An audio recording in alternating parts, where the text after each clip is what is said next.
What is happening out there, Roto Scouts football fans? Happy Thursday, everybody. Good to see you.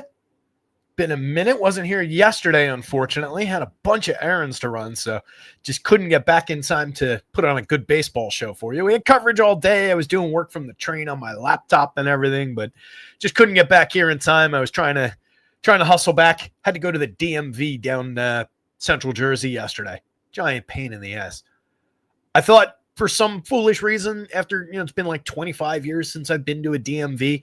Where I live in Jersey City, I don't need a car, so I let my license expire and just haven't had a license in years. I used my passport card ID for my ID, but that expired. So I was caught with no ID. Long story short, I go to the website. There's no DMV in Jersey City anymore, so I'm like, all right, let me find one. Apparently, you have to make an appointment now. So foolish me, I was like, all right, I've got an 11:45 a.m. appointment. How long could it take? Used to be you go to the DMV, it would be all afternoon. But appointment, figure I'm no problem. I walk in, there's a line 50 people long that's just not moving for the ID check. And then after that, you go and you sit down for another hour or two. So yeah, I was there most of the day. Giant pain in the ass. And you get to the end, go through all this, it's literally hours of the day for them to type in the information from a name and address form. No more than that. Social security number, name, address, couple other things, maybe couple other identifiers. Check the ID just to see this face is on that passport card. His address is printed on this paper that there's no actual proof going on. Don't even get the ID at the end of the thing. Took the picture. It used to be you'd take the picture, 15 minutes would go by, they'd come out with a freshly laminated little license for you. We live in the future, and that doesn't happen anymore. Week or two, they're going to mail it to me. What a pain in the ass, and just felt so unrewarded at the end of it. But anyway, couldn't get back in time yesterday, which sucked. But we're here to talk football tonight. If you're playing baseball, projections are up on the site. We have a small 6-game slate on DraftKings that starts up at 6:40 and a 5-gamer on FanDuel. I know there was some afternoon stuff on both sites as well. FanDuel went usual main slate on the evening. I think DraftKings ended up going with the larger slate in the afternoon, so apologies about that, guys, if that was the case. I'm not sure if they just split it evenly, but I saw that the main slate is kind of light on DraftKings. It's very light on FanDuel, given Thursday Night Football. So apologies if the larger slate was there, but baseball for tonight is up on the site. Still waiting on the last 2 games as far as lineups go, but those are 9:38 and 9:40 games. I'll keep an eye on them, try and get them updated if they drop during this show. But let's dive in a little bit on what should be a decent Thursday night game. I don't know that this is like a barn burner, but it might be a pretty good football game, if you know what I mean. Just it's a 43-point game, not the highest total in the world, but just a 1.5-point spread. Seahawks favored on the road in Arizona. A couple of pretty decent defenses. Both these teams have allowed very few yards per rush attempt, 3.8. Allowed by Arizona, 3.2. Allowed by Seattle so far. And in the air, 5.8 for Arizona, 6.4 for Seattle. Both been hitting the quarterback a little bit. Much higher pressure rate from the Seattle defense, up nearly double, 29.3 versus 18.7. But they're getting there the same amount of sacks, and then Seattle's come away with a lot of picks already. Could be a good day to key in on some defenses. They're going to be pretty popular. Could be a good day to key in on some kickers. They're also going to be pretty popular. But I do think we've got a lot of interesting pieces in play. We'll get into lineup building. I dove in and figured out a way maybe to change this up a little bit.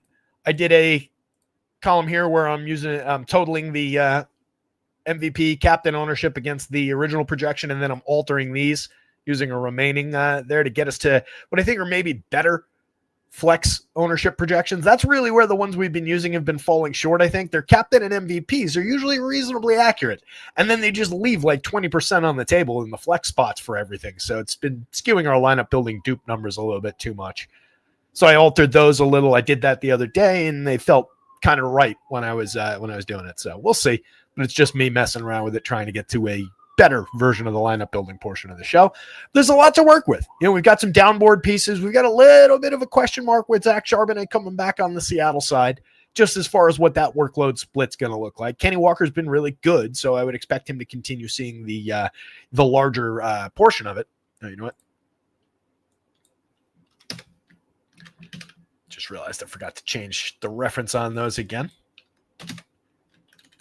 Everything else should be up to speed here. But Charbonnet will bite into that at least a little bit. We'll see George Olani obviously fade into oblivion again. He saw 35% of the snaps last week, but on average 12, and that was skewed upward by his workload last week. But I don't know how much Charbonnet really gets involved coming back from a week absence and with Kenny Walker playing as well as he is. But it could cut into him in a key spot. It gives us a reasonable shot at some production from a backup running back who will be lower owned for our showdown needs. So he's easily on the board and interesting. They've got a deep receiving core with JSN, Cooper Kupp, and Horton on the board. And then you get some wild card options. Their tight end position is not great and kind of split between AJ Barner and Eli Arroyo, who both are very affordable, with Arroyo coming in at a very cheap price. Jake Bobo's gone untargeted over 2 games, but he's also extremely affordable. On the other side, we've got a fair number of options to work with as well. Trey Benson going to be jumping into the lead running back spot with James Conner's injury out for this season. Devastating injury for fantasy, for obviously Arizona. But Benson's been good. He's been really explosive to start the season. So that's a reasonable option. He was I'm sure, picked up in 100% of season-long leagues. But if you're out there and playing in one where he wasn't picked up, strong buy recommendation. The passing game in Arizona has been meh. Not overly productive, just 6.1 yards per pass attempt for Kyler Murray. Throwing the ball 30 times a game's all right, but Marvin Harrison Jr. hasn't been exactly productive to start the season. Michael Wilson down lineup. It's a little bit thin as far as what this looks like. Trey McBride is very obvious, standing tall at a very, very high price on both sides at the tight end spot. Maybe they take to the air a little bit more with Benson as the lead running back, but again, it's tough defense. Between the two teams, I probably lean a little bit Seattle, just as far as where the quality truly lies. But there are definitely options up and down the board on this side.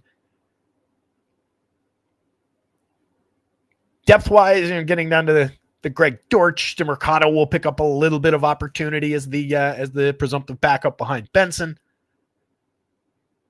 Elijah Higgins and Tip Ryman not really seeing all that much action. So pretty limited on this side of the ball, but some good options up top, and we expect more as the season goes on from Kyler Murray, from Marvin Harrison, and so on. Yeah, kickers, defenses, I think are going to get a little bit popular in this one. Very usable, but that's something to consider. Maybe that's a zig where they zag kind of a situation where we lean a little bit more into the offenses if the offenses are going to be on their own. Something I did notice in the ownership projections, both quarterbacks for DraftKings captain ownership were very low owned as compared to several of the skill players.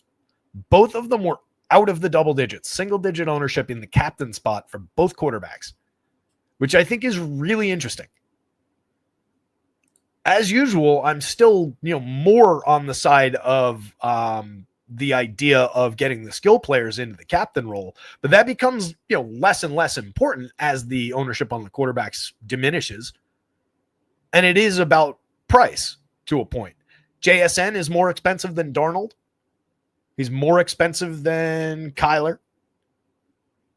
Trey McBride is right there. Kenny Walker's right there. So I think there are good justifications for considering some bonus shares at quarterback. But again, you're throwing quarterbacks into good defenses. Quality Souls here. Every DMV visit is like a Seinfeld episode. Yeah, you ain't kidding. The people were actually good. I mean, I feel like it's not necessarily their fault. It's just this bizarre setup that they've got. I feel like you get somebody in there for an afternoon, and you could massively improve the efficiency of how that operation's run. But we were sitting there trying to figure out the pattern for how they were calling the numbers. And I felt like at one point I was joking, they got an old lotto machine from the state and it's just back there and they're just spinning it and pulling numbers completely at random because there was no discernible pattern. It was wild. There's this one dude who was going around wrangling people whose numbers were called but weren't responding to it. And he was doing this like deep number B47 across the room, just like on and on throughout the afternoon. Weird experience. People just start randomly talking to you out of boredom. I was sitting there and like probably a couple of minutes had gone by and I hadn't realized that the guy next to me was just chatting at me. I was like, oh, you're talking to me? Hi. Got into talking a little bit about Giants football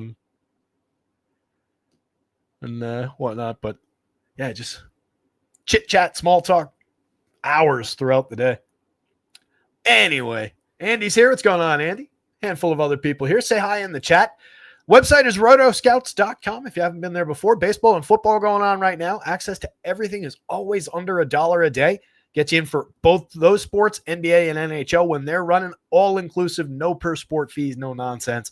And as you haven't, if you haven't noticed scrolling across the screen, bottom of the screen here, promo code WEEKFREE, all one word, all in caps, WEEKFREE. It was like a week 3 tie-in thing that I tried to throw up there on Sunday. Get your free first week on a subscription. So you pick up a new subscription. You don't have to be a first-time subscriber. Just make a new membership on a weekly, and your first week is free with that promo code. If you haven't checked it out before, that'll get you from here through this weekend, through the main slate, and through Monday Night Football into next Thursday. And you'll have time to have next Thursday's projections. So you get a lot of content for that free week. Renews at regular price, et cetera, et cetera. David Lowe, yeah.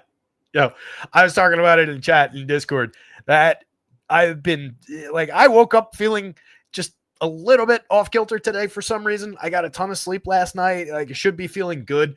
But just it's one of those days where just like every little thing is a little bit off. And I was talking about that just hit me across the head when I got to baseball this afternoon. And Fantasy Labs, for some reason today, is using everyone's real names. And they're like different first names. So like Nathaniel, don't call me Nate Lowe. His real name is David. There's like multiple guys. Like Blaine Crim's real name is now they've changed it. Now it's Blaine again. So they fixed it all. After I had to deal with it, now everybody's fixed. Cool. Anyway, a lot of weird names. A lot of work to extra bonus stupid work change things. Anyway, let's dive in a little bit more here. Hope you guys' weeks are going well. Mine's been interesting. Also way behind on the main slate football content. Projections will be up. Rankings will be up. Initial stack rankings will be up tonight. I'm going to get all that stuff done. I'll at least build out the initial framework of the lineup optimizer groups article. And then I got to figure out when I'm going to get the notes and everything written and prepared up there. But all that content's going to start landing for tonight for the main slate. So keep an eye out for that. Anyway, Seattle's passing game's been pretty interesting. Darnold's thrown 4 touchdowns, 2 interceptions on the season, but they're throwing the ball pretty aggressively, pretty deep. Only 25 pass attempts per game, but 9 yards per pass attempt, 8.4 intended yards per pass attempt. He's got an excellent top-end receiver to work with. Hasn't really gotten Cooper Kupp going yet. Torrey Horton's been a little bit productive in his third banana role here. But JSN is the obvious target, but I am interested in the quality of Sammy Darnold. He's quietly been kind of good. That yards per pass attempt, I think, is 4th overall. He's got a very strong completion percentage over expectation. So I really like just the accuracy that we're getting out of Darnold. He's continued his effective play from last year. It's just been a little bit lower end as far as the volume, and then as far as just somewhere we've totaled over 3 games. We'll see where it goes. But I like that they're throwing the ball down the field, and I like that they've been a little bit aggressive about that part of it. Just need to do it a little bit more. They've got a quality rushing game, and they've kept teams down as far as scoring. And they also had a blowout performance in the last game, so they didn't need to pass the ball all that much. If they get into a close one here, we might take to the air a little bit more. See how it looks. Favorite target is easily JSN, 10.5 targets a game on the season. He's put up over 100 yards per game. Just been in the end zone once, but you can see he's dominating the air yards. 12.7 yard average depth of target. He's going to be explosively popular. I believe he was the most popular captain even at a high price. justifiably so. But again, that does kind of pivot me toward more of a, if he's going to be the much more popular option in the captain role, maybe we do use a little bit more Darnold in the captain role at JSN and the flex instead of what I normally advocate for, the lower owned receiver and the high owned quarterback, going in the captain and the flex. So maybe we flip that on its head a little bit. But either way, you're getting a very, very solid top-end combination there as far as correlated scoring goes, as far as fantasy point production, as far as the most likely touchdown scorer on that team in the passing game. Cupstrong, 5 targets a game, 3 last week. Not turning it into too much production. Hasn't found the end zone yet. Limited for average depth of target as well. Operating a lot underneath. Just a 5.5-yard average depth of target. 13% of the air yards overall.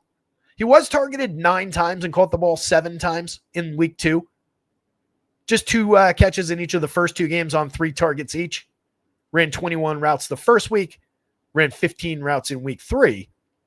They just took to the air more in week 2. At Pittsburgh, Darnold threw the ball 33 times in that game, threw for 295 yards, 2 touchdowns, 2 interceptions. So, again, if they do take to the air a little bit more, if Darnold throws 30 pass attempts, I would expect the volume for Cooper Kupp to go up a little bit, commensurate with the pass attempts. And when he got that volume, when he saw 7 targets, he put up 90 yards. He was just dinking and dunking his way down the field with Cooper Kupp. We can find our way into the end zone. Saw a red zone target last week against New Orleans. Obviously didn't convert it. That was his first red zone target of the season. But he's on the board for that.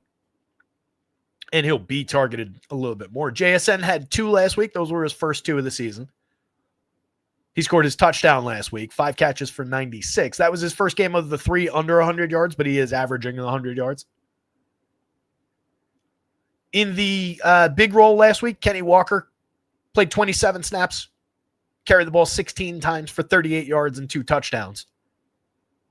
Caught 1 of 1 on 9 routes run for 12 yards. Didn't really contribute in the passing game. He's a limited target, just 1 target the week before that. 3 targets in week 1. Premium option, though. We should typically see a little bit steadier production. The week before, carried the ball just 13 times, ran for 105 and a touchdown. Overall, 4.2 yards per rush attempt. Charbonnet in his limited action, just 2.1 yards per rush attempt. Carried the ball 12 times for 47 in week 1. Scored a touchdown that week. That would be the primary concern there, is just a handful of carries. Where do they come? Spell them for a series. Where does it come? Does he end up carrying the ball and punching it into the red zone? Carried the ball in the red zone 4 times and scored a touchdown in week 1. Played 35 snaps in week 2. Carried the ball 15 times, but gained just 10 yards. But 2 of those carries came in the red zone. So you do have the potential to poach a critical touchdown in a showdown format from Kenny Walker. As I said before, coming back from the week-long absence, maybe there's a little bit of a downgrade. It shows a little bit in projections. But I think the bigger concern about it, rather than what does Charbonnet look like in his role, is more poaching from Kenny Walker. But I do think showdown format, Charbonnet, the much lower owned guy, the much more affordable guy, if you're just hunting for darts at touchdowns, definitely puts him on the board for a flex role. I don't know that we use him too much in captain, since he's probably going to be fairly touchdown dependent.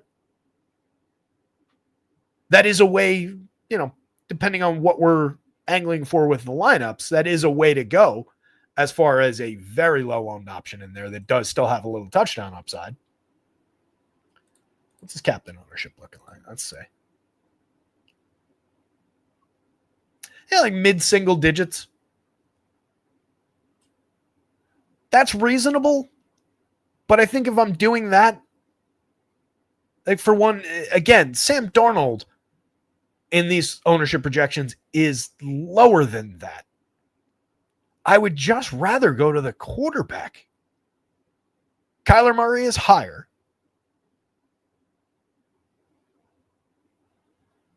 Kenny Walker is also very similar to Charbonnet as far as ownership goes. So he actually is picking up some popularity, probably because of that cheap price.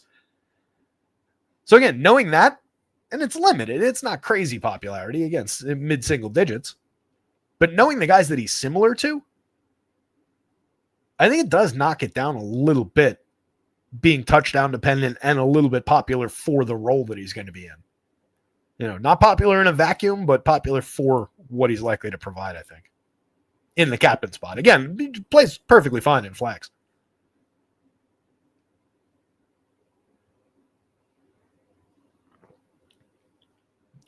Horton was targeted 4 times last week, 2.5 per game overall. He's been in the end zone each of the last 2. Caught 2 passes again in the higher volume game against Pittsburgh in week 2. Played 26 snaps, ran routes on 17 of those. Drew a 29% target share on the routes he ran. It was reasonable involvement. The clear-cut third option in the passing game. Again, the tight end spot, we got a little bit of a competition going on. A.J. Barner played 57 snaps in week 2, with Eli Arroyo drawing 25. Last week, it was more even up, 28 and 27. But again, it was a little bit lighter on the passing snaps. Barner ran 10 routes over his 28 snaps the week before. He had run 23 on the 57 snaps when they were passing the ball a little bit more. Arroyo ran 6 routes on 27 snaps last week, 18 the week before on the 25 snaps. He drew 3 targets in the 18 route game.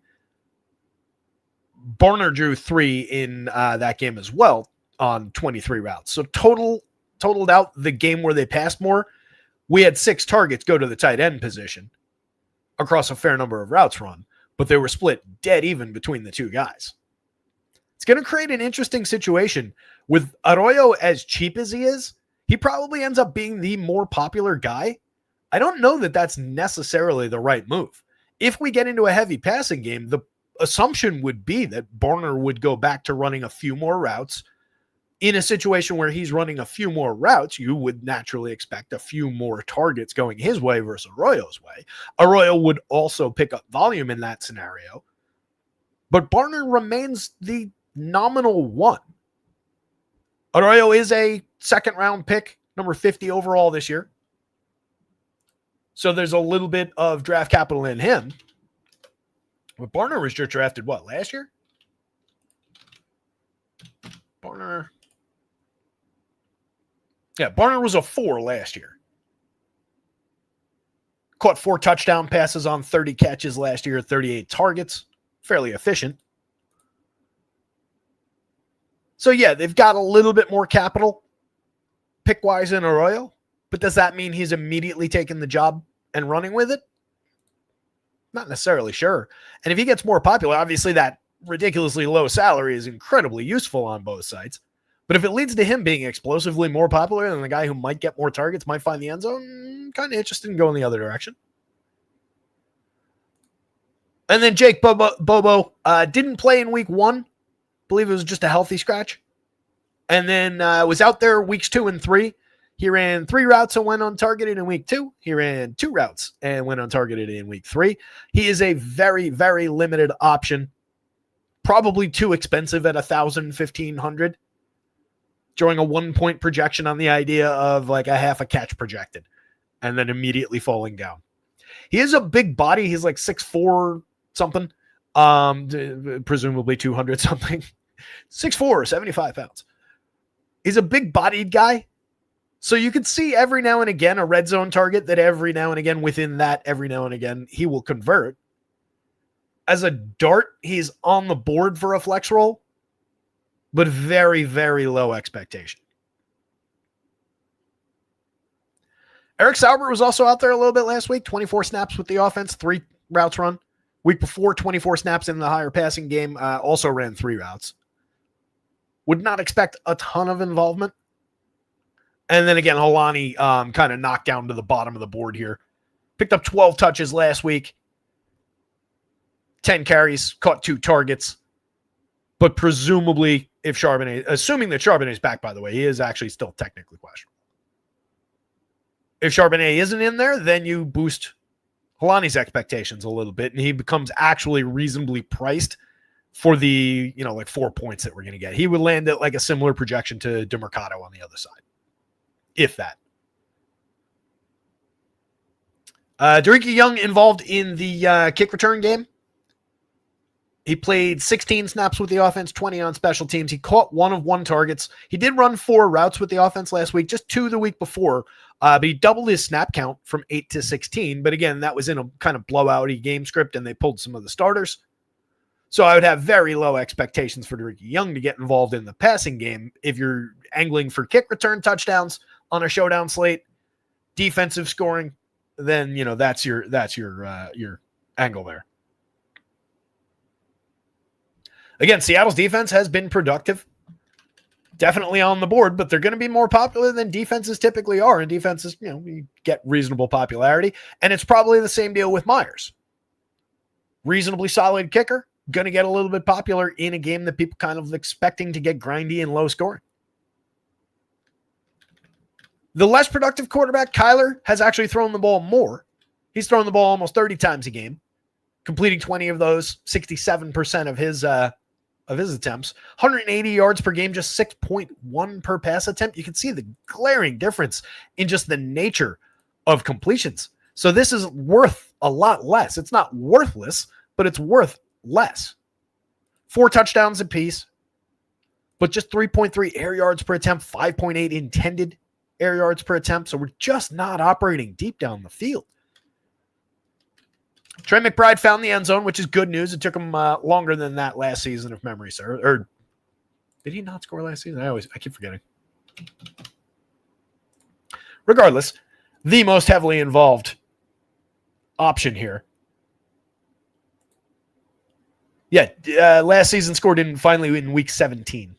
17 and 18 got on the board. So we're often running a little bit better as far as scoring. Overall, he's drawing 8.5 targets a game. He saw 8 last week. Harrison's just drawing 6. So he's the clear lead option, but he's priced like it. He's priced like kind of a top-end wideout rather than a tight end, but he is a top tight end. 6.1 yard average depth of target for nearly 30% of the air yards. But again, Harrison is more your deep ball option, 11.4 yard average depth of target for him, 36% of the air yards. And Michael Wilson actually exceeds that, but sees way fewer attempts, 15.3 yard average depth of target, 3 targets a game. So you're just playing the lottery with the Wilson option. We do like that, and especially for showdown format. I talk in GPP formats about Alec Pierce all the time, as far as just taking those shots on all right, you're getting 3 targets, but one of them's going to be a 25-yard bomb toward the end zone most of the time. And you get that kind of quality out of Michael Wilson. So I do think there's reason to play him. He's reasonably priced on both sides. Definitely in the mix for flex shares with a shot at that one big play. And showdown, you're really, really hunting for that one big play, especially when you can get it at lower price, lower ownership. So that makes Michael Wilson kind of interesting. Marvin's just going to be popular. He's been fine, but not special, I would say. 8.4 yards per target versus the 7.6 that we're getting out of McBride puts them on a somewhat even keel. He's got a touchdown on the board as well. Yeah, drawing 6 targets a game.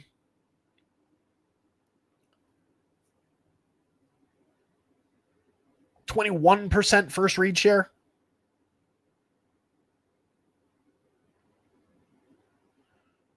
Just looking for the...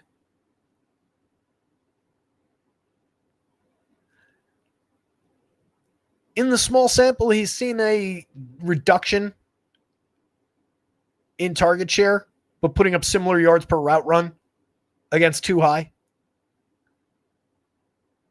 which he's going to see a fair amount of here. But it's just like another log on the fire for a less productive than we thought he would be receiver so far in his career, I think. Seen a few targets in the red zone already, which is encouraging. Had 1 in week 1, 2 in week 2. Week 1 was his best week so far. 5 catches for 71 and a touchdown. Was targeted 6 times on 38 routes. Ran fewer routes in week 2, just 28. Played 44 snaps with the offense that week.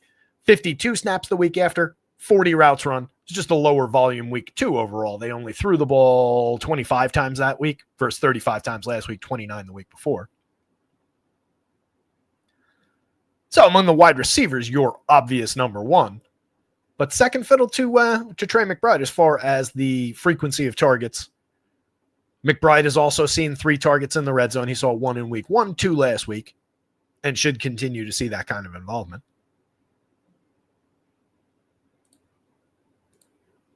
Trey Benson, again, going to be getting the primary role here.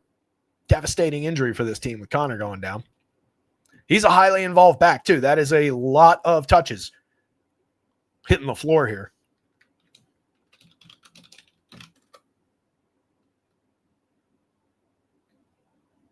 Connor was seeing 10.7 carries and 3 targets a game. And remember, those are cut into a little bit. And that's with Benson was already getting touches and carries. So now he's just putting those together. And this could become a situation where DeMarcado will be involved a little bit, but you can expect Benson to be maybe not technically, bell cow type running back where he's getting everything. But there could be a nice volume uptick here. I didn't realize I copied Kyler Murray down there by accident instead of forgot these are just text. Can't just copy that. It's not a reference. So yeah, Benson involved in a major way, but everybody knows that, right? This is not a secret. This is not something that we're figuring out on this show. 6 yards per rush attempt so far on the season. He's been very efficient, very productive. 2.9 yards before contact, 3.1 after contact. He's been involved in the passing game in the role that he was in, 3.5 targets a game.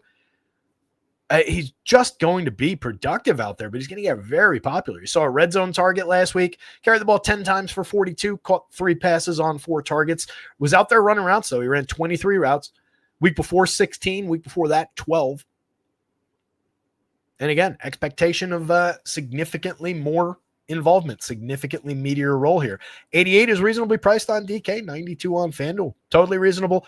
Going to be a popular play in the captain spot, I'm sure. Second most popular captain on DK, similar on FanDuel. Again, our top 4 on DK are all skill players this week. Quarterbacks, you don't get to the first one until the 5 spot, and the second one is even lower than that.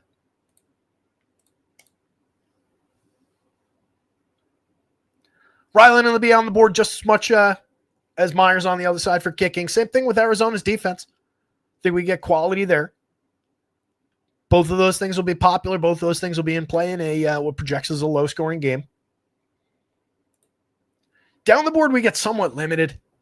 I do think, again, DeMarcado will be a little bit of a dart throw. He did pick up a red zone target in last week's game, which is interesting, over 7 snaps that he played. That was the lone target that he received on 2 routes run. Carried the ball twice for no gain. But we'll see a few more touches. Week 2, he only played 1 snap with the offense, 3 with special teams, no snaps with the offense in week 1. So welcome to the season. Greg Dortch, 16 snaps with the offense last week, was targeted twice on 11 routes run.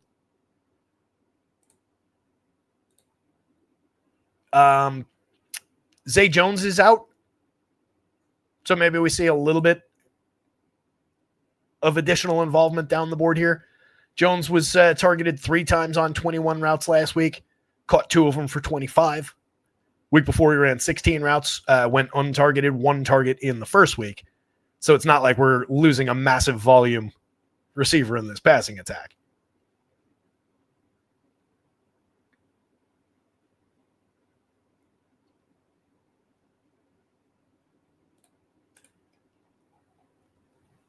Higgins caught 2 passes last week.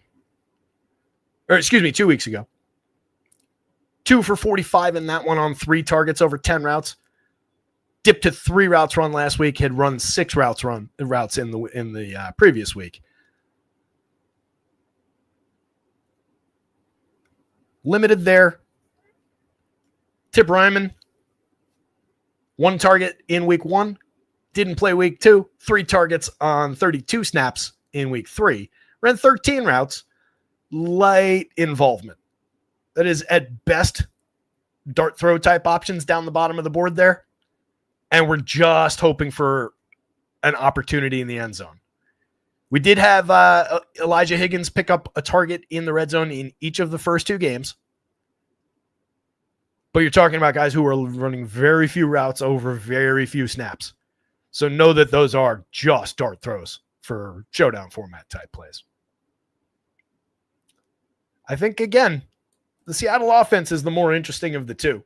There's a lot of ways to put today together, given the way that the ownership's falling. Fewer overall entries this week on DK by a fairly significant chunk.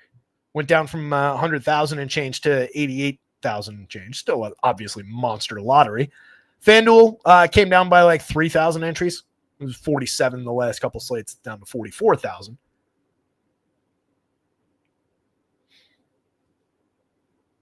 Shot like Harden, who's a favorite captain for tonight? We'll get into some of that right now. We're going to build some lineups here and talk about how they look as far as dupes and whatnot.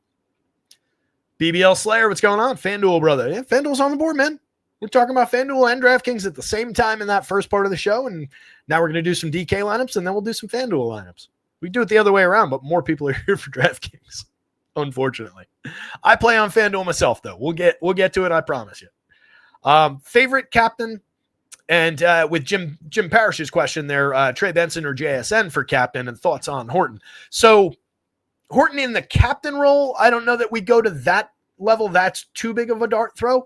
But as I've mentioned a couple times already, JSN and Trey Benson are going to be your two most highly owned captains on DraftKings by a not gigantic margin, but more highly owned. To me, that just leads to putting, again, the quarterbacks are 5th and like 8th or 9th as you go down the board for DraftKings captain ownership. And again, this is via projections that I'm not responsible for making. They're not from my site. They're from over at RG. But their captain and their MVP projections have been pretty decent. It's the flex role, like I said before, that's been lacking a little bit. So if I can get to the quarterbacks, which we're about to do, at lower ownership, I think that's the way to go. And the one to me that's more interesting is Sammy Darnold. Given that Kyler's going to be more popular, he throws the ball more, but I just talked through the limitations of that pass offense as far as what they're doing. So give me the guy who's lower owned, lower priced, and throwing the ball in bigger play situations. Then I'll take JSN right along with him in the flex spot. We obviously want to get a big piece of Arizona on the other side of this one. Trey Benson's super affordable here. Going to be very, very popular. But I think that's probably worth eating some popularity on. The interesting move would be to go to Marvin there. And then we're almost required to play Kyler along with that. Let's actually see what Marvin Kyler looks like. It's 27 apiece, but we got some super cheap options down the board. So that's easy to handle. Well, actually, maybe not. It's a little bit more off the top than I thought. All right. Let's not go with Kyler. So let's just get Marvin there for the moment as what I think will be the lower owned option between Benson, McBride, and Marv. Since we're going with Sammy, I want another pass catcher from Seattle. The easy thought would be, just drop Cooper Kupp right into that. And I'm sure a lot of people will do that. But I think Horton's interesting. I think we've got maybe even more interest at a cheap price that'll reclaim some potential upside to go in different directions on the Barner option, though. And again, if more people are leaning Arroyo at a cheaper price, I will take my chances with Barner.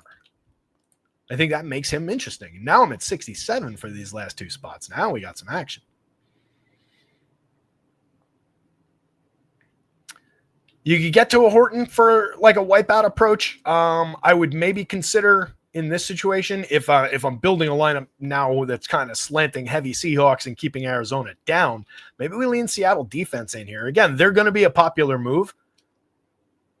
That would get us Benson price-wise if we wanted him. That would drive our popularity way up.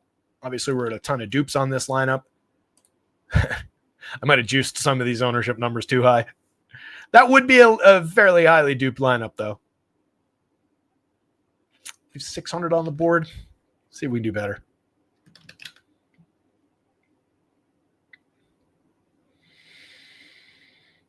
What happens if we go with Horton and leave a ton of money on the table? 19.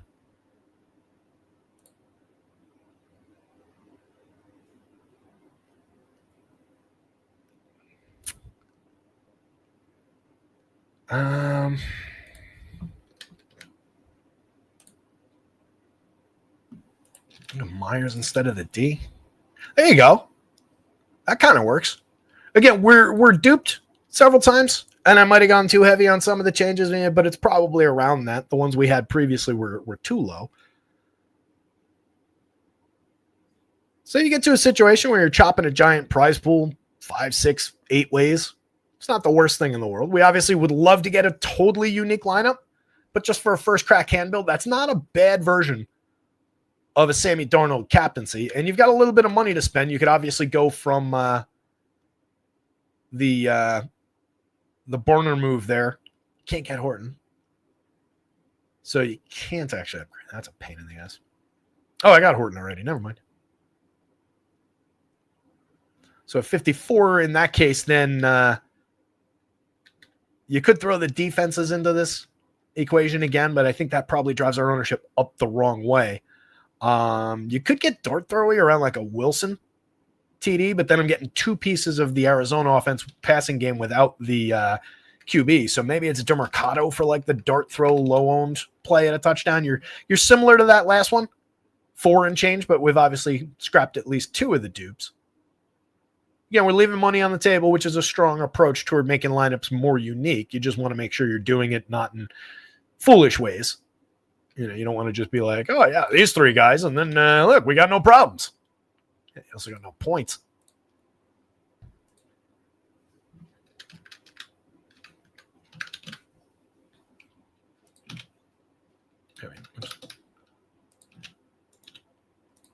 What if we do go that route in that spot instead of Marv?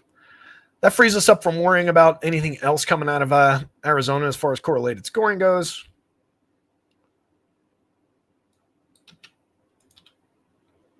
This is going to be crazy highly duped. Holy shit. We're at 600 with 1 spot to go. Jeez. That's how popular these defenses are. They're both mid upper 20s, I think, in flex.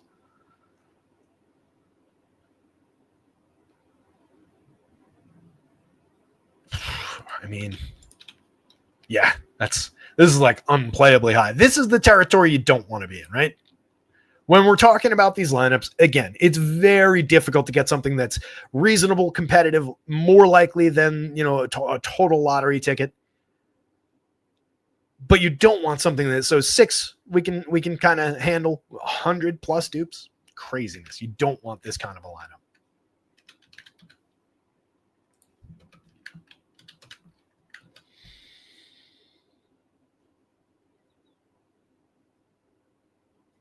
Javier wants to see the Seattle running back. Yo Mama's Fave says, what about the Hawks DC line?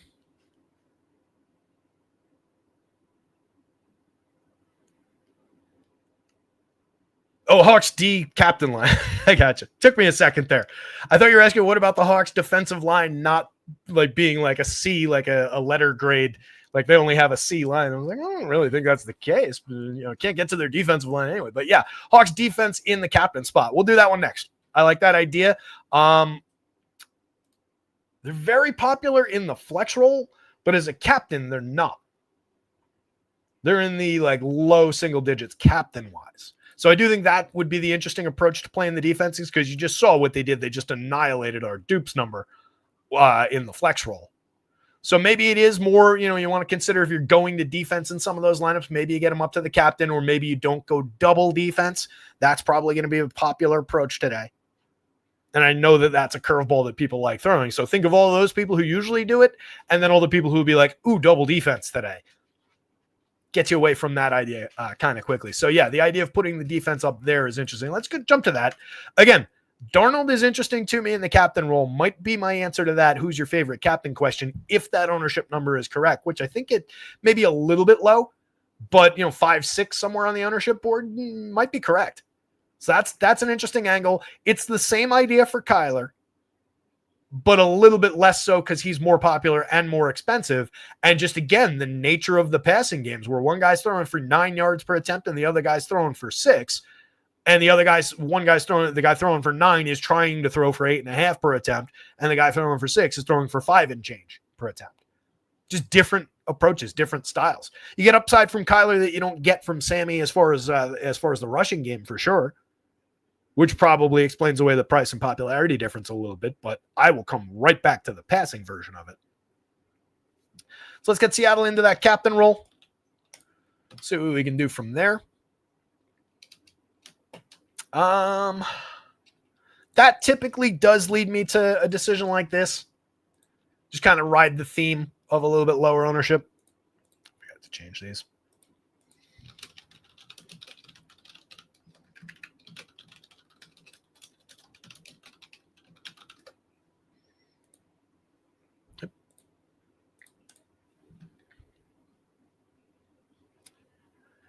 Kickers also obviously get into a fair number of defensively oriented builds. And again, we always want to be thinking about when we're hand building, what's the theme of this lineup? If then statements throughout. So if Seattle's defense deserves the captaincy, what's the most likely game script? What are the most likely things that'll happen alongside of that?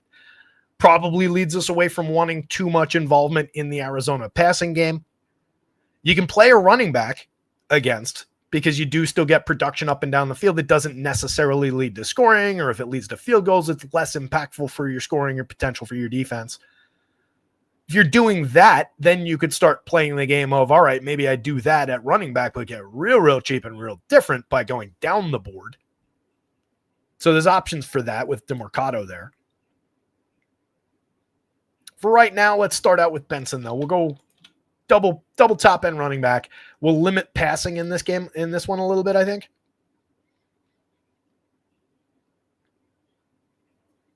That said, maybe you do go Sammy here, and instead of JSN, give me Cooper Kupp on a game where they're just kind of dinking and dunking against the also good defense, and we're just kind of squashing the whole game down. I think that makes sense. Again, Kupp in week 2, when they had to throw the ball more, was more involved. That was 7 catches on 9 targets over 26 routes for 90 yards. So find a little bit of that quality. Saw a red zone target last week. They'll look to get him in the end zone at some point. 7,800, you can get right to Marv in that situation, and then you're playing 2 guys from that offense against the defense. But if you're looking at Benson as just a operate up and down the field, work our way down, pick up some just volume points there, and we're only thinking that Arizona comes away with a single touchdown, again, it's not going to hurt us too bad. Mark can catch a few passes along the way. He scores the touchdown. You're probably okay in your captain spot, especially if you've picked up some sacks, found some turnovers, which they've been very, very good at early in the season. 13 and change, not great. That's the popularity of Marv pushing that up a little bit, but that was to spend all of our money. Again, even with this kind of a captain, low-owned captain approach, I would still probably lean toward leaving some money on the table as being a very clear path toward saving some ownership, some dupes. You can double up the running back spot here in an interesting way. That cuts us down just under 7. What's the Myers difference with Myers versus Charbonnet? 8 on Myers. So a little bit lower owned to go the double running back there. And then you're kind of throwing a blanket over the running back touchdown if that's where it comes from, which is somewhat the theme of what we built here. I don't hate that with Charbonnet, especially if it's lower owned than having the kicker in that spot.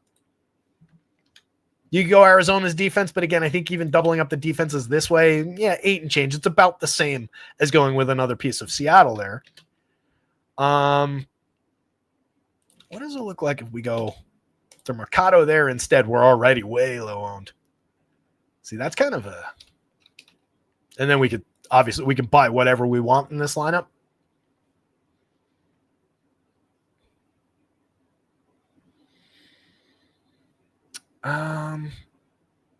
Just to see where it lands. Like if you went to that, yeah. So this was at 8 and change. in the much more likely to score, but significantly more popular Trey Benson in this spot against our defense. If you just went the other way with the much less likely guy, you're cutting your dupes way, way down. Still going to be probably other people doing it. You're leaving a ridiculous amount of money on the table to get to this lineup, but it's not a completely impossible lineup in a game that I do feel like is going to be a little bit tight on some of these plays. Kind of short depth on both of these teams. If you don't want to get completely silly in that spot, let's see if we can split the difference a little bit with somebody a little bit more likely. What about double kicker? Again, this is fine. We've got money to spend in that role if we want, but I can't imagine any of these guys are going to really help us out there. Even Horton. That's not terrible. 3-7. You're, again, still leaving plenty of change on the table. You're pushing up the offense for Seattle a little bit to not have an offensive player in the captain role, but it's fine. You know, these guys can produce as far as putting some fantasy points on the board without necessarily finding the end zone and really becoming like critical massive fantasy points that should go through the captain spot. That's an interesting version of it. And then if you go like all the way up the board, if you put JSN into that, it's going to juice our popularity. But honestly, that's not even crazy to get just like the extra. Oh, wait, am I out of Arizona player? I just realized I didn't have an Arizona player in that. So that's why it was so low on. You can't use that version of the lineup. Didn't notice that I had taken everybody from Arizona out. So, yeah, you can't go to JSN in this spot unless you do something else. You can put him here, obviously, and that would be the reasonable pivot there. And then, like Marv, 24 dupes. Yeah, see, that's the effect of putting JSN into that spot. If we go to him and then, like, let's go back to that double kicker configuration. All right, see how much more dupe that's going to be with JSN in that role. And that was just JSN versus Kenny Walker. So very clear difference between the top end skill players as far as just small pivot there from one very likely contributor to another very, very likely contributor. And that's a massive difference in potential duplication in and otherwise the same lineup.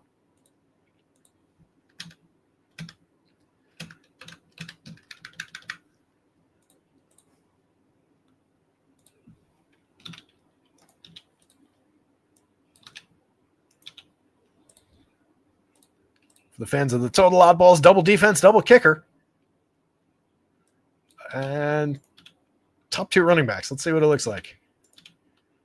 There's a theme for you. If you're chasing a low-scoring game, both top running backs, both kickers, both defenses, 10,000 left on the table. Not the craziest idea in the world as far as like this specific game and how we expect it to be played. Anybody who's going to do it is going to put one of those running backs in the captain spot. So, or everybody but four other people.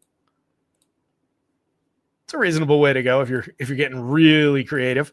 That's more if you're building 150 lineups, kind of a shot though.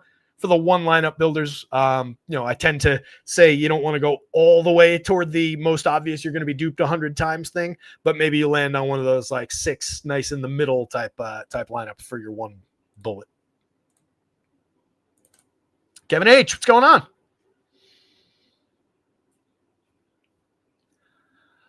Possibility that Michael Carter could be the RB2 over to Mercado and Bam Knight. I don't have him projected.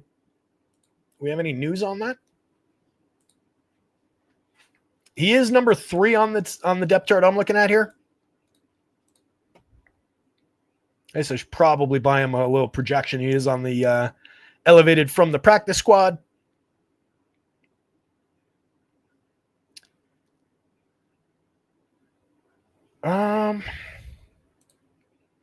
I'll get him a projection. I wouldn't imagine him being ahead of DeMarcado. Maybe ahead of Knight. Knight was a DNP in 2 of the first 3 weeks and was active in week 2, but did not play a snap. He returned to kick for 43 yards.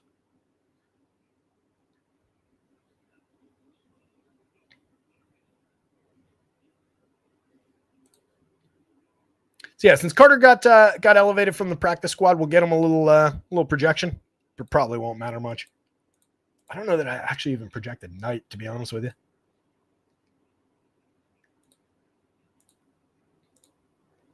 Jump to the other file here.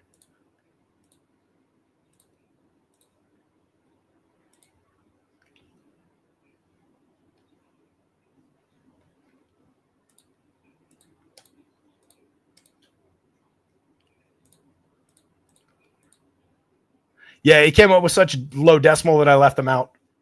I didn't even put him on the projection board, but I'll get him a little bit. He's going to be projected for like 0.3. And then Carter, we'll see where he lands when I put him into the model. Good question, though. I'm glad you put it on my radar that he got elevated. But yeah, wouldn't be really thinking about them as far as viable options. Go with the guys who were actually like made the team on the team, you know.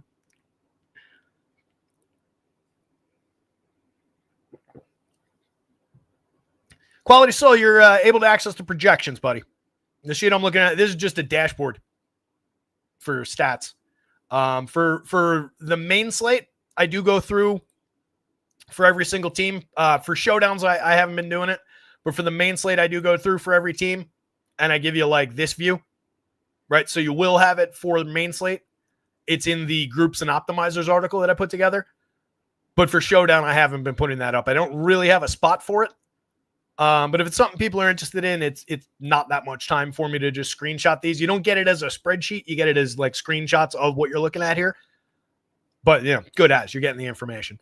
But yeah, for this game, no. Unfortunately, it's projections only. But I appreciate the picking up the sign up. If you haven't noticed, again, for the people who weren't here earlier, scrolling across the bottom, promo code WEEKFREE, all in caps, all one word, just like you see it there. Get your free week. Create a new weekly plan. Get a free week. Renews after a week at regular price, which is always under $1 a day. And that gives you access to everything. Baseball's about to end. We'll have a couple of weeks where it's just football, but hockey's right around the corner. Preseason already started. NBA right after that. So you have 3 sports for the price of like a tenth of a sport at any other website. Try not to break the bank. Under $1 a day. Keep your money in your bankroll. Let's build your bankroll, not build my bank account.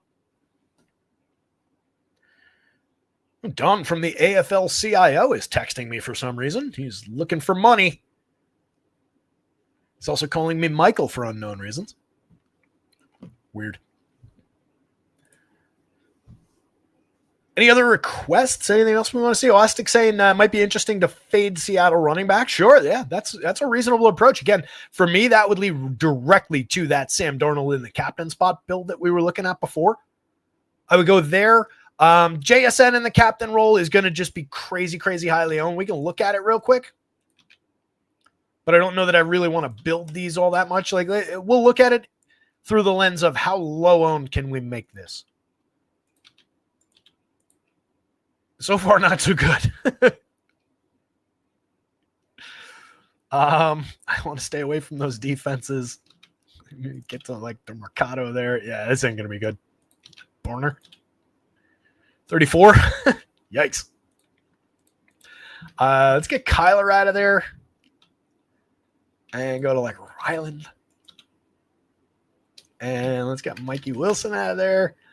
And go to like Myers. Double kicker here. Nah, even that. See, he's just Jackson Smith and Jigba is just ludicrously popular up in that captain spot.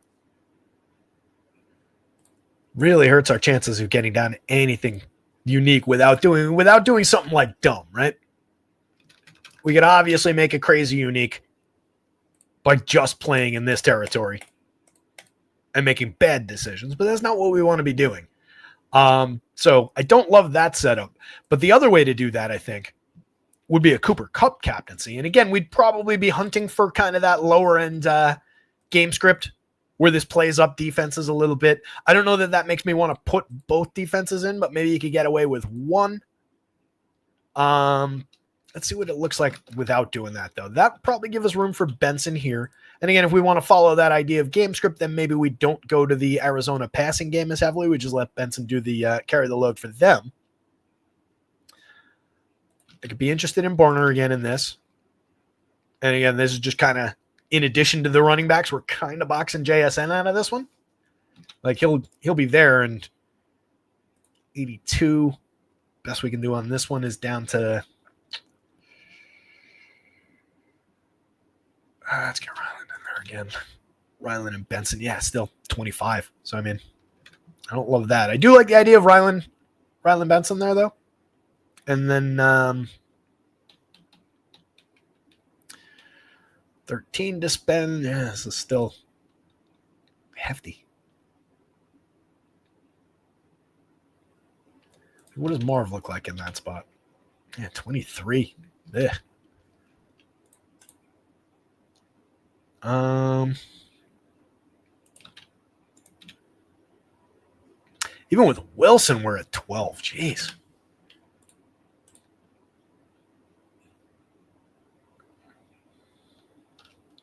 I really don't like the idea of having to put like a Greg Dortch in there just for the purposes of getting different. And even that is like 10. Maybe it's a little high at 10 given some of the changes I made to it, but it's probably that territory. I really don't like that. You throw a blanket over the Arizona rushing attack there, kind of, and then leave money on the table. And maybe that gets us low with that build. That you definitely could include Ryland in that concept. That's our lowest version of that. That is more highly owned than I thought. I would have probably actually no, I didn't change the Cooper Cup captain ownership. It's really that Benson one pushing us up. He's going to be very popular. That's our big problem with that build. As far as those dupes go, we just did something different there. But I was hoping that I could get him in to have a reasonable chunk of the Arizona offense. If we go to Marv, do we get a little bit different here?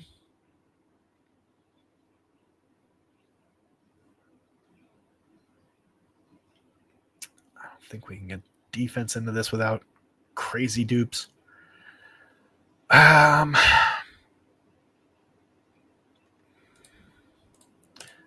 was going to put Charbonnet in, but I forgot the theme here was supposed to be fading the Seattle running backs. Get Horton into that, but then I'm just, again, more inclined to put Darnold in the captaincy, and you're getting to a low-owned captain. If you did that, it'd probably be 10, though. Jeez. Yo Mama's McBride's going to be crazy high-owned in captain. It's kind of like what I was just saying about JSN before. It's perfectly reasonable as far as the scoring goes, but getting it different gets really, really challenging as far as having to put some very big dart throws in there. And again, it depends on your approach. 150 lineups, if you're playing McBride captains, and then lineups that have like Eric Saubert in them, Jake Bobo, then, that's a different angle than like hand building 1, building 5, and what you want to be playing. You still want to find those differences, those differentiators. But you're not going to be able to put as much coverage on the lineups that you need to cover for the extreme approach, for the extreme single lineup, no dupes across 150 that you can when you're only building a limited set of lineups. You just can't play the right way to have those builds. That'll only drive the ownership up, dude. I'll show it to you. Both those kickers are going to be crazy popular. Not going to play that way. Kickers and defense is going to be popular in this game. So we're at 884 dupes with 3 lineup spots to go. 8,500 to play. I'll try and keep this as reasonable as I can.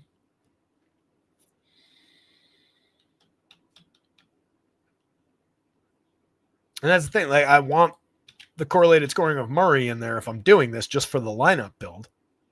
But that isn't going to help with our popularity all that much. And I'll go real low owned here. If I'm getting Murray, then maybe I get Michael Wilson as a dart in there, but he's probably too highly owned for that, so you probably got to go Dortch. And like just to make the point, if you play Eric Saubert, you can get that down to 1 and change dupes, and probably more people would have it than that. And you're leaving a lot of money on the table. If you play Jake Bobo, you can get it down to 5-ish, which is not where you want to be with a Jake Bobo lineup. It's fine. Again, if he happens to connect and you hit, you're only chopping 5 ways. That's good. That's a win. But I don't know that it's necessarily accomplishing our goal here. And then anybody else is going to be more popular than that. Eli Higgins, 3. Anybody reasonable? Like even DeMarcado, dupe more than 10. Just crushes us. So he's really popular, and then they're both popular enough that it doesn't bring that down like playing both those guys might typically. If you take the correlated quarterback out of it, not necessarily the best way to build a lineup, but maybe you can pick up a little ground that way. In which case I'd lean like maybe toward a lower owned Charbonnet.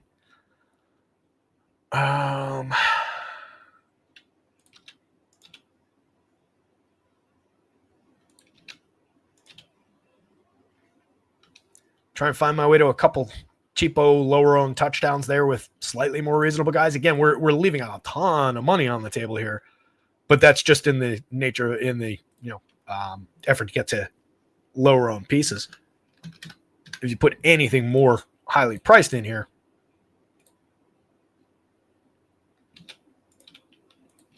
Marvin Cup, and leave 5,000 on the table, you're going to be duped 30 times. Right? So it's a tough approach for getting anything unique. But again, if your goal is, it depends on your goal, right? If you're playing one lineup, hand build one lineup, and you just want to cash, and if you happen to hit the top spot and you're chopped 100 ways and you've made a few $1,000s for your night, and that's a huge win, then absolutely those Trey McBride, the 30 dupe lineups, the 100 dupe lineups even, are really, really, really in play. It really depends on your goal with showdown slates and what you want to do. Is correct play, GTO play, et cetera, across 150 lineups, as I was saying before, does differ from your best approaches for cashing, which does differ from your best approaches for trying to win a contest with as few dupes as possible from a hand build, which is generally that third one is where we tend to land on this show in discussions. Where we're talking to, a giant audience of people who is, many of whom or several of whom, and the theme of our whole site was 150 lineup builds, then we'd be talking more about some of the, for one, sim results, and then some of the super low-owned combinations and the super low-owned, super variable plays. That's not the Cardinals lineup. I'm trying to put the baseball lineups in while I'm saying this. So it does depend on what you're looking to do, to go back to answer that McBride question. But for what we're typically looking to find, it's very, very challenging to get to those truly unique, well-constructed, situated for game script lineups that we try and land on. Give me 1 second to drop these baseball lineups in. Just the last couple of minutes of baseball building. I forgot to get the last couple confirmations up there. Small, lightly attended slate for baseball anyway, but I want to have it for anybody looking for it.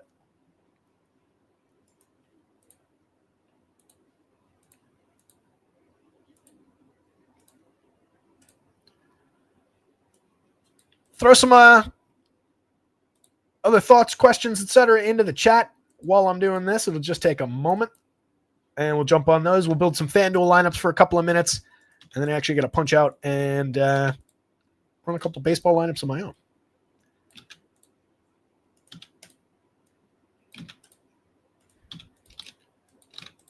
One of these days, I'll figure out a more efficient way to do these. Copy pasting them over to the upload file. I got to do it team by team. It's like spot by spot. Just because of like the nature you guys have seen the baseball dashboard that I use. That's where I pull them from because of the confirmed lineup flips rather than having a whole big formula on a different one and like recreating what goes on here. I've just been doing it this way, but it's so inefficient for when I actually have to get the thing up there. Got to be a better way. Hit the like button and subscribe to the channel if you haven't before. Hopefully getting some good info and it's worthwhile and you're not just doing it because I'm asking you to, but even if that's not the case, I'm asking you to. Help me out. Does actually help, feeds the algorithm and whatnot. Hit the hype button as well if you get a chance. Keep forgetting to mention that, but hype is a big thing apparently. Last one up. Mariners showing a lot of power tonight. Mariners and the Yanks have been ridiculous the last couple of days in these numbers just because of the stupid matchups they've had and all the power on those two teams. They've been coming through pretty nicely, though. All right, it's going up on the website.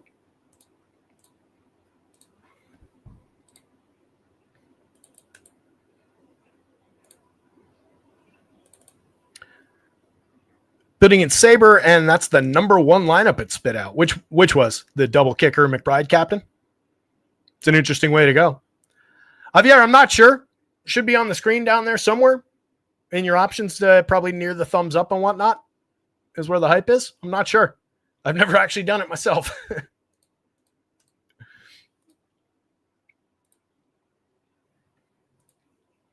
I am surprised to hear that that's their number one lineup as far as how it comes through sim results. But it depends on, I suppose, what's in those other two spots.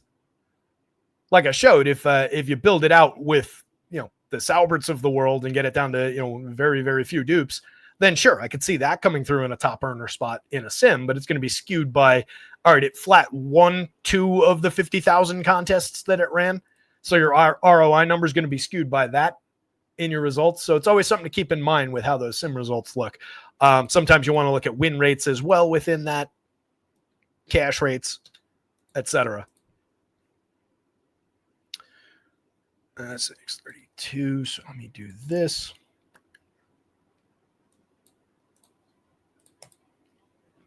Come on.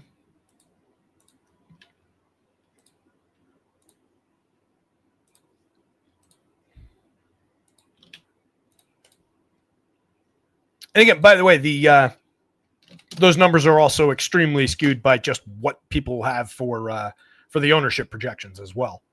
So your mileage might vary pretty extremely depending on whose ownership you're using, whose sims you're using, whose projections you're using as far as how those lineups look on this side of lock. That's why, again, I always try and get into the themes of it and what we're looking at as far as combinations and what the results of those combinations would be in like the more broad sense rather than like all right, this lineup's, 0.4 higher by win rate specifically. We want to chase the theme of it because that 0.4 goes away if you just slightly change the ownership numbers. And from site to site, that's very much the case.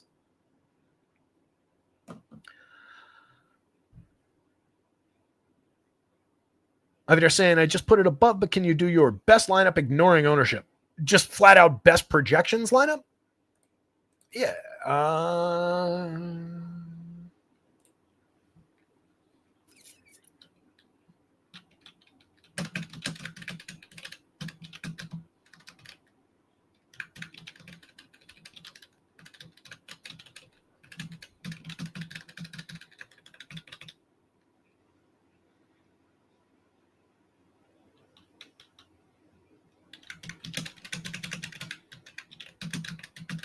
This is just taking a flyer. I'm not sure this is going to be the answer.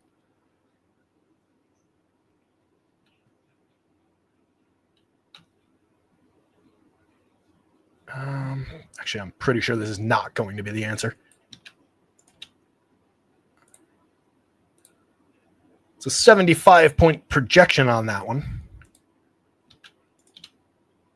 Negative 500, so we can't use that, but we can do something like it. Yeah, so this one's better. This is already projected higher with one spot to go. Just throw like a Michael Wilson dart or something into there to get correlated scoring. That's up to 83 and change with money saved. So take Seattle's defense out of there since we're tripling up the passing game. And we're at 51. Give me Jason Myers.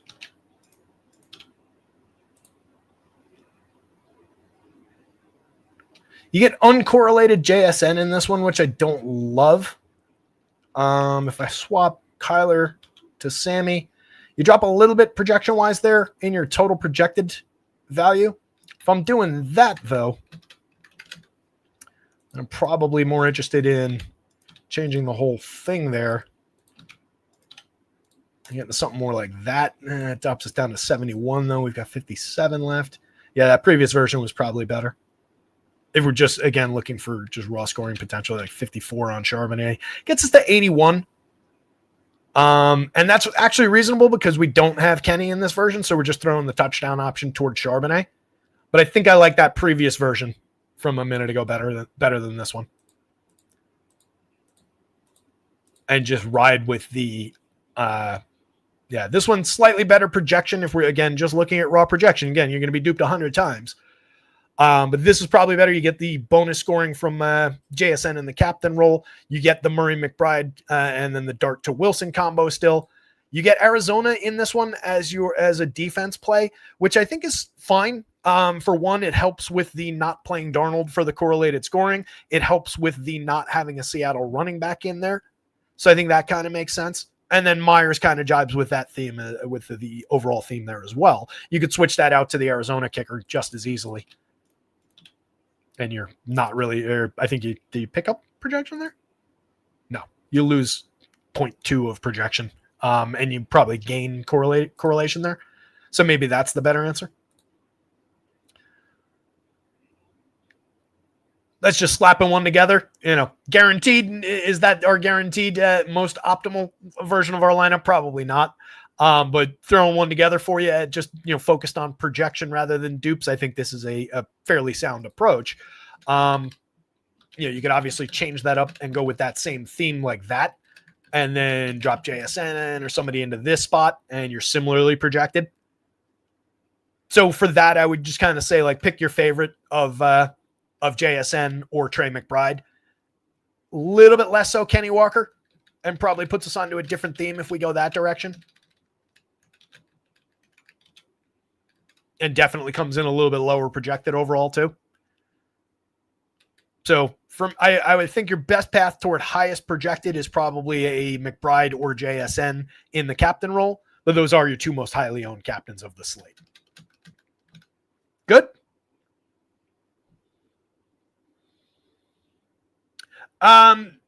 With one that highly duped, Javier, I would say not necessarily to cut it down all the way by doing that with a throwing Jake Bobo in there. I'll get back to that quickly. You got to undo a lot of these now. And the other thing there is, I think I passed it. He's so unlikely. Right? If you do that, see, we're at 100 now. And if I just put him in that Meyer spot, we're still 13.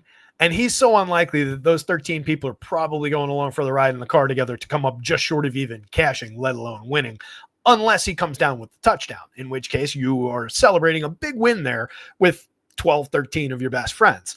As I was saying before, if your goal is, I want to build a highly projected lineup that I just want to have cash, and then that becomes, I made one pivot and now I have a lineup that might not cash, but if it wins, I'm getting a nice chunk of change while still sharing it, then yeah, that's a reasonable path. But you could probably do similar things with a slightly more likely guy. I've got Wilson in there already. Like a slightly more likely guy like Barner or something like that. No, that's actually quite a bit more. I forgot how highly owned everyone else in this is. Yeah, maybe that is the path. Or like a Ricky Young, running back a kick or something.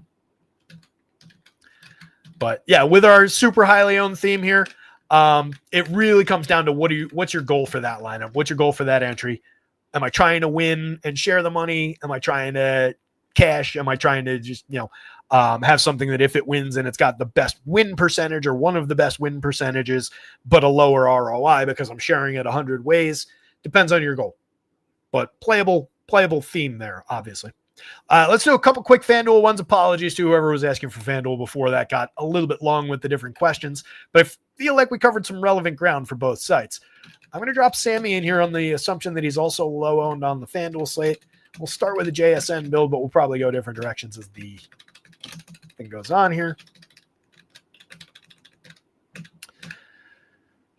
66 left, so it being FanDuel, we can do pretty much whatever we want. Let's go this route.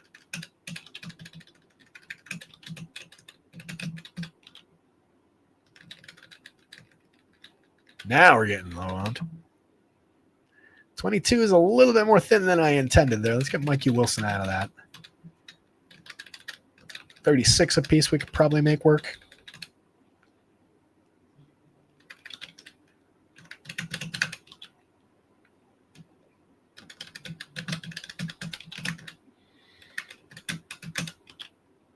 Jeez.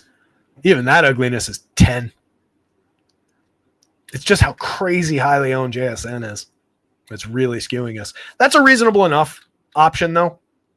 You know, lower probability on the running back and the wide out here, but on the board for both those guys are going to touch the football tonight.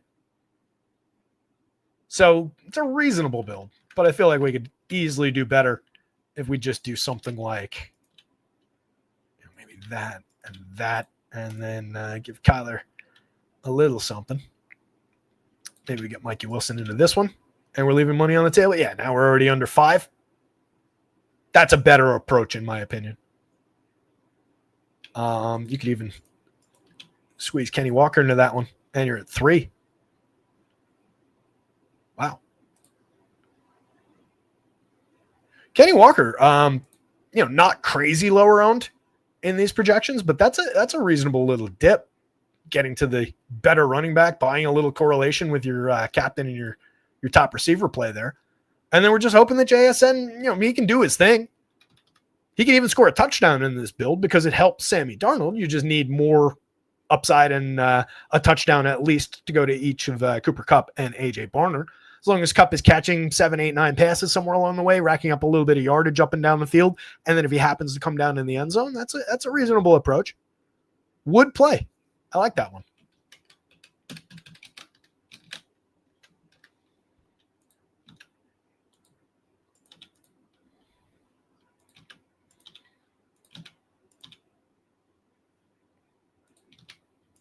See if we can get greedy. 47 apiece.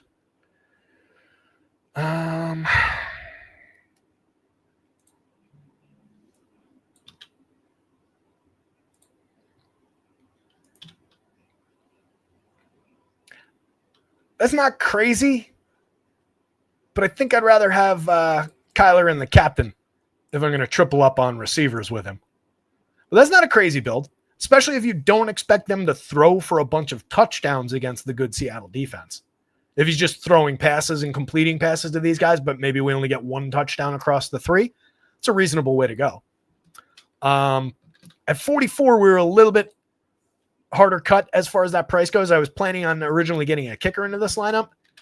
So like if we went with Ryland to play up the Arizona side there, we're at 32. So you go like Ryland Higgins, Ryland Dortch. But again, then you're getting another Arizona passing option in. Barner's more expensive on this one. Arroyo might be the interesting option there then. It's basically the same idea as putting Barner in, but cheaper. 10 dupes, though. He's popular. He's drawing a little bit of ownership. If I don't make it Marv.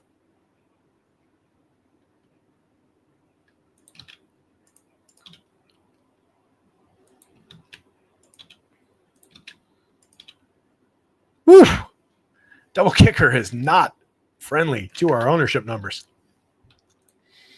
I do want one of them, though. Let's go with Myers in this build since it's a Kenny Walker. And then 72, we're going to have to leave a big chunk of change on the table here. Oops.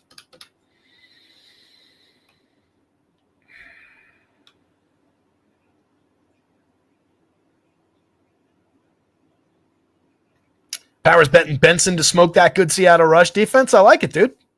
He's been super explosive this year. So wouldn't surprise me at all. They've also actually, no, I was thinking about it the wrong way around. They're yet to give up an explosive run on the season, which is kind of interesting. They've been good at limiting yards after contact, knocking guys down when they make that initial hit. So something to keep in mind there. The Arizona defense is the one I was thinking of. They've given up a fairly high number of explosive runs while bottling up the run otherwise. So a couple big plays have gone against them on the ground, but by and large on the average play, they've been very, very good at stuffing the run. So just something to keep in mind there as far as which way around that works. But yeah, with the explosiveness that he's shown early in the season, I don't think you're crazy for thinking that. And again, he is drawing plenty of popularity, but it's a very reasonable option. And he fits in either the captain role, the MVP role, a little bit better than some of the super, super highly owned pass catchers while being crazy highly popular. Because then you can vary up the theme. You don't necessarily need to get quarterbacks in for correlated scoring. You could do something different in that next spot down, leave money on the table and so on to kind of trim the fat on that ownership number. 646. All right. FanDuel baseball starts at 7:05. Damn, I was hoping it was 7:10. I'm going to do like one more FanDuel build, and then I got to punch out because I need 15 minutes to build my couple few baseball lineups. I've got a good placeholder in there. Let me see actually what time do these guys start. I just don't want to get locked. I actually got to make some changes on this too. Yeah, let me do one more, and then we're going to punch out. Let's get that Benson captain. See what it looks like. Want some Sammy in this one. Again, I'm going to try and go Sammy Cup to keep our ownership and our pricing a little bit reasonable here.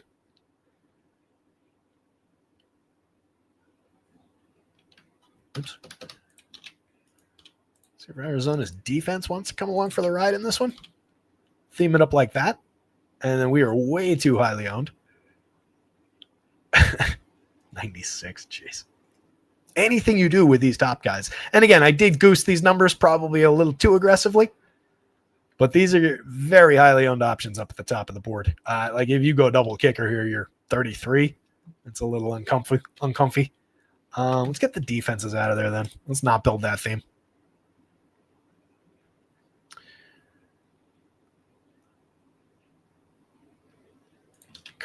Myers to go with them. And then like you double up the Arizona ground game? Really trying to abuse that Seattle defense? It's still going to be too duped.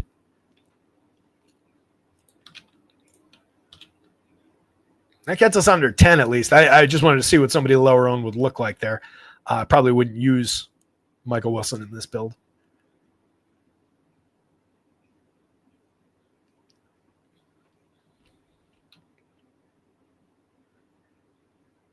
Barner's kind of on theme here.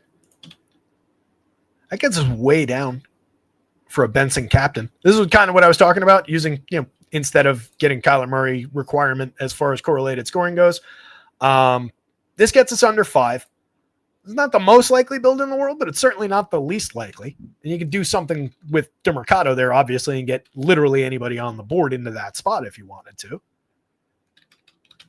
If you just wanted to go Benson captain and then like a Seattle wipeout in the other spots, that's only 8.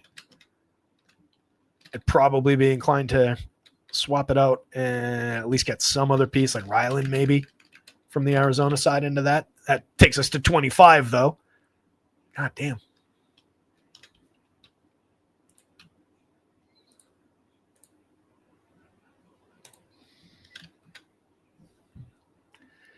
What if it is Michael Wilson? It's going to be 13, 16. Yeah. Challenging. This is where you run into challenge. Once you get anybody super popular in the MVP, the captain role, and then a couple reasonably popular flex guys, you're immediately in many, many dupes territory, especially on this specific slate, the way that kickers and defenses are played up and the way that both these teams kind of come in short of options down the depth chart. There's not exactly great third, fourth wide receivers, great tight ends to work with outside of Trey McBride. So it really does hamper our ability to move pieces around a little. Makes it a very interesting slate to build for, though.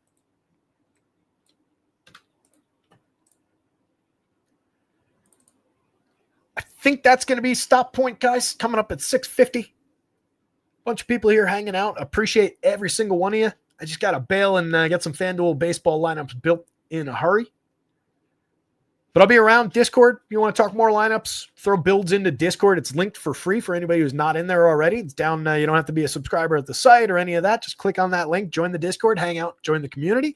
Being there to answer questions, talk lineup builds, anything that you want. I can take your lineup and drop it into here and tell you what we're looking at for dupes, any of that as in the run up to football lock. Otherwise, good luck out there tonight. Somebody go win something. Share those results when you do. At Roto Scouts on Twitter, in that premium Discord. One last time, promo code WEEKFREE, all one word, all squished together, and in caps gets you a free week on a new weekly plan. Your first week, 100% free. So sign up for a weekly. It doesn't have to be your first ever subscription, just has to be a new weekly pickup. Take it through to next Thursday. You get this upcoming weekend of football included. If you had signed up for it on Sunday, you would have gotten both weekends of football included, but I didn't give you any notice. I just put it together Sunday morning. So I'm leaving it open for a little while. Tell your friends. Free projections this weekend for football. You can pick it up this week and bail out next week. Never pay me a dime. That would be kind of a dick move, but you could do it. With that in mind, you guys, again, good luck out there tonight. Somebody go win something. We'll see you tomorrow for a big baseball show to wrap up our baseball season. Kind of ending with a little bit of a fizzle shows-wise this week with the busyness. But we'll be here for a big one tomorrow. And then we'll do a football main slate. I just got to figure out when we're going to do it. Later, gang.